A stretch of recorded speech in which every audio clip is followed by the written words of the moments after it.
Balanço patrimonial. Será que você está dando a devida atenção? O fechamento do balanço representa o trabalho de um ano inteiro e vai muito além de simplesmente apurar o lucro, zerar as contas de resultado e transferir os saldos patrimoniais para o exercício seguinte. Para te ajudar com isso, venho aqui te mostrar 10 contas fundamentais para o fechamento do balanço patrimonial. Vem comigo que vamos ver cada uma delas e deixar tudo claro na sua cabeça.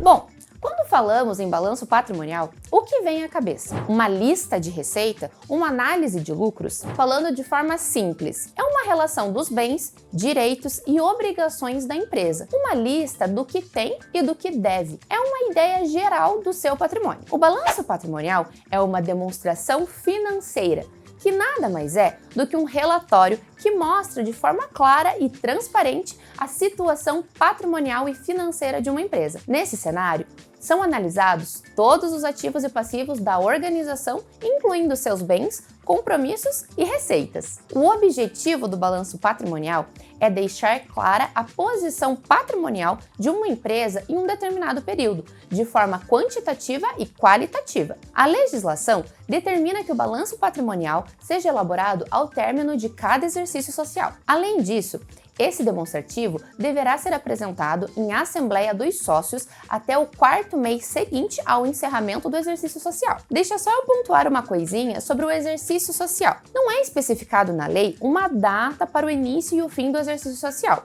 Ela só deixa bem claro que esse período tem duração de 1 ano e que a data do término será fixada no estatuto ou contrato social da empresa. Então, o exercício social das entidades poderá ser, por exemplo, de 1º de janeiro a 31 de dezembro, ou outra data aleatória, desde que com duração de 1 ano.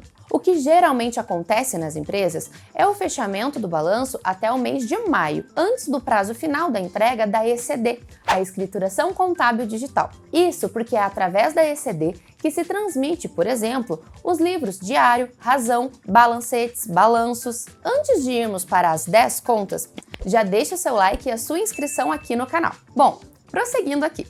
O balanço é composto de 3 grandes grupos de contas. As contas do ativo, que compreende os bens, direitos e demais aplicações da organização. As contas do passivo, que compõem as obrigações com terceiros. E o patrimônio líquido, que compreende os recursos próprios da empresa. Vamos começar pelas contas do ativo, com talvez a mais famosa das contas, o caixa. Atenção! O saldo dessa conta deve ser exatamente o valor em dinheiro disponível. Parece óbvio, mas é comum isso não acontecer. Um caixa muito alto mostra que notas fiscais possivelmente não tenham sido emitidas, que pagamentos não tenham sido feitos ou que a empresa mantenha recursos pessoais dos sócios. Lembre-se, o saldo dessa conta é devedor. Não existe saldo de caixa negativo. Por isso, tenha certeza de que o valor do saldo do caixa é o mesmo que está lá fisicamente, no caixa da empresa. E tome muito cuidado. De acordo com a legislação do imposto de renda, é caracterizado como omissão de receita, podendo ter autuação pelo fisco. A próxima conta é bancos e aplicações financeiras. Certifique-se de que os saldos dessas contas sejam os mesmos dos saldos apresentados nos extratos bancários. Caso não sejam idênticos, se tiver, por exemplo, a emissão de um cheque que ainda não foi compensado, confirme que esse valor esteja indicado no relatório de conciliações. O saldo dessa conta na contabilidade pode ser igual ou maior do que 0.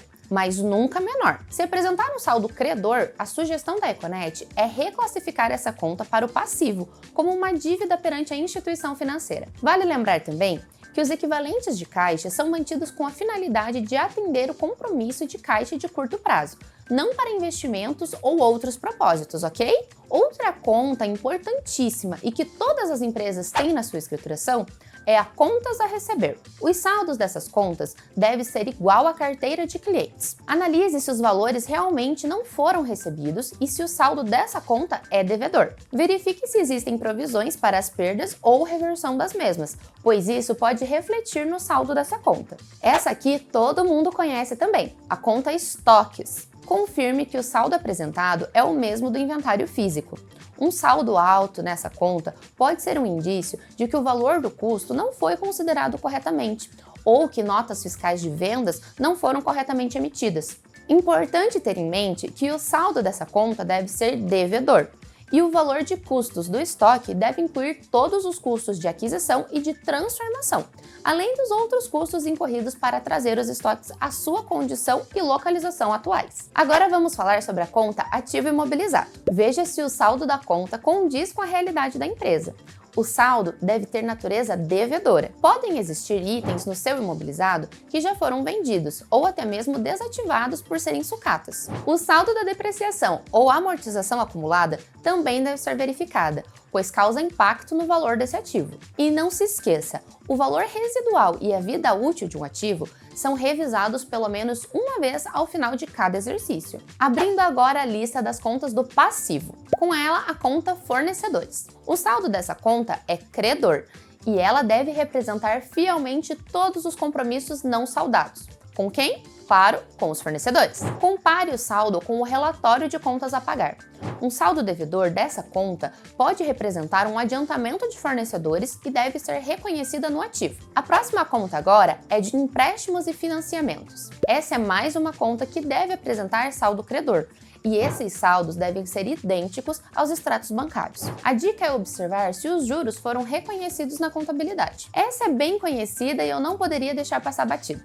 Falo da conta salários a pagar. Ela registra o saldo líquido da folha de pagamento. Não esqueça de checar se os encargos sociais, FGTS, INSS e demais provisões foram lançados corretamente. Fechando a lista das contas do passivo com outra bem conhecida, a conta impostos a recolher. A dica importante aqui é verificar se os saldos dos impostos a recolher são os mesmos das obrigações acessórias e demais livros fiscais. Aqui é comum encontrar alguma diferença. Fechando com chave de ouro, a nossa 10ª conta, aquela que compreende os recursos próprios da empresa. Sim, estou falando do patrimônio líquido. Diferente das contas do ativo e do passivo exigível, o saldo final do grupo de contas do patrimônio líquido pode ser igual, maior ou menor do que zero, como é o caso do passivo a descoberto. Por isso, é muito importante que seja conferido se todas as contas de resultado foram encerradas e o saldo está correto na conta lucros ou prejuízos acumulados. Se houver retirada de lucros pelos sócios, os lançamentos devem ser efetuados. As reservas de lucros também devem ser reconhecidas se for o caso. E não se esqueça,